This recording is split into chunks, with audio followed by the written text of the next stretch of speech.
आता हा पुरस्कार जर बघितला तर जास्तीत जास्त 3 व्यक्तींना विभागून देण्यात आलं. तुम्ही जर बघितले वैद्यकशास्त्रामध्ये 3 नाव होते, रसायनशास्त्रामध्ये 3 होते, अर्थशास्त्रामध्ये 3 होते आणि फिजिक्समध्ये 3 होते. लक्षात असू द्या.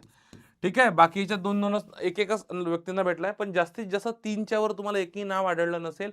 म्हणून जास्तीत जास्त 3 व्यक्तींना हा विभागून देण्यात येतो. सर्वात कमी वयाची जी मलाला युसूफजाई आहे पाकिस्तानची, त्यांना हा पुरस्कार मिळाला होता 17व्या वर्षी आणि त्याच वर्षी आपल्या 2014 ला बहुतेक यांना पुरस्कार मिळाला होता आणि आपल्या भारतातले एक व्यक्ती होते कैलास सत्यार्थी. कैलास सत्यार्थी जे बचपन बचाव कैलास सत्यार्थी यांना सुद्धा हा पुरस्कार मिळाला होता शांततेचा.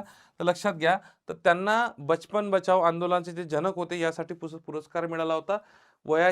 तेव्हा त्यांचं वय तर माहित नाही, पण मलाला युसूफझईचं वय हे 17 वर्ष होतं आणि सर्वात वयोवृद्ध जर विजेते बघितले तर जॉन बी गुडइनफ यांना वयाच्या 97 वर्षी हा पुरस्कार मिळालेला आहे.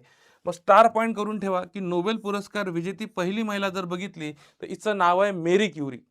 मेरी क्युरी नाव आहे, लक्षात असू द्या. आणि 2दा नोबेल पुरस्कार जिंकणारी एकमेव महिला जर बघितली तर ही मेरी क्युरी आहे. इथं स्टार पॉइंट करण्यात येईल.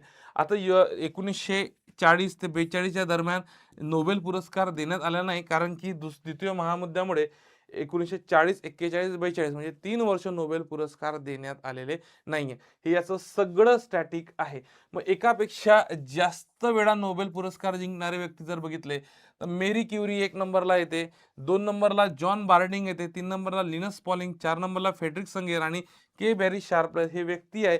यांना 2 पेक्षा अधिक वेळा नोबेल पुरस्कार मिळालेला आहे. तर तुम्हाला यावर सुद्धा प्रश्न येण्याची शक्यता आहे. हा स्टॅटिकचा पार्ट आहे मित्रांनो. हा कसला पार्ट आहे? हा स्टॅटिकचा